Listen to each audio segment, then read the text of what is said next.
जी चव्हाण साहेब, कैलासवासी विलासरावजी देशमुख साहेब यांना विनम्र अभिवादन करते।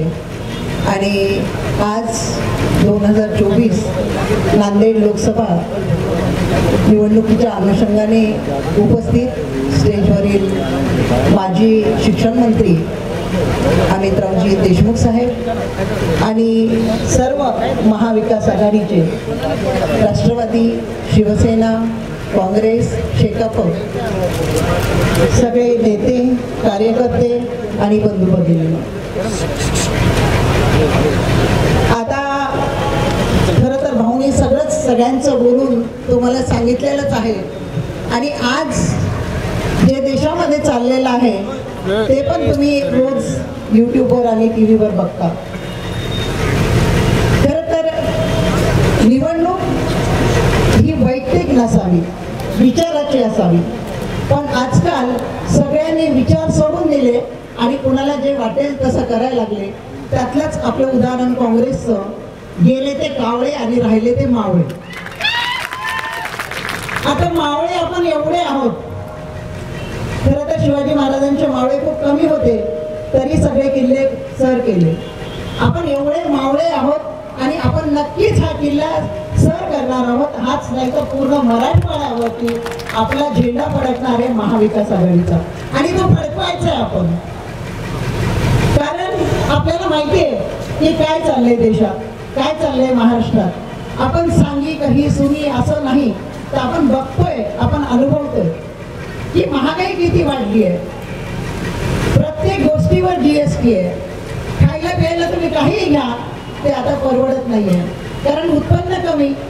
आपला देश शेतकऱ्यांचा देश आहे, 70% शेतकरी आहेत, शेतीप्रधान देश आहे आणि शेतकऱ्यांना मालाला भाव नसल्यामुळे काहीच परवडत नाही।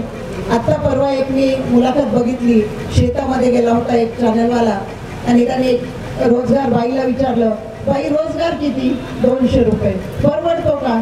नाही परवडत। मग तुम्ही कसं काम करता? तर म्हणजे शेतकऱ्यालाही परवडत नाही, ते तरी काय करते, ते कसे देतील? म्हणजे शेतकऱ्यांना मजुरी द्यायला परवडत नाही। कारण तुम्हाला माहिती आहे की एखाद्या मालाला 5000 रुपयाला क्विंटल असेल तर तिथं तो माल म्हणजे त्याची मशागत करायला, पाणी, बियाणं, औषधं हे करायला 4500 रुपये लागतात। म्हणजे फक्त 500 रुपये पदरात पडतात। मग त्या 500 रुपयात त्यांनी काय त्या मुलांचं शिक्षण करावं, कुटुंब चालवावं, मुलींचे लग्न करावे तर काय करावं? म्हणजे अशी ही परिस्थिती आपल्यावर ओढावलेली आहे। म्हणून आपण सगळ्यांनी जिद्दीने पेटून उठलं पाहिजे की आपल्यावर किती अन्याय होतो। बरं, हुकुमशाही कोणी कोणाचं ऐकलं नाही की आपल्या मनावर वाटेल ते कायदे करायचे आणि वाटेल ते करायचं, तेही तुम्ही बघताय। हुकुमशाही चालू आहे, मालाला भाव नाही आहे, बेरोजगारी वाढली आहे, सगळीकडे तरुण मंडळी अशीच फिरते, पेपर फुटतायत। म्हणजे जे खरा विद्यार्थी हुशार आहे तो बाजूलाच राहतो आणि अन्याय म्हणजे प्रत्येक ठिकाणी अन्याय आहे।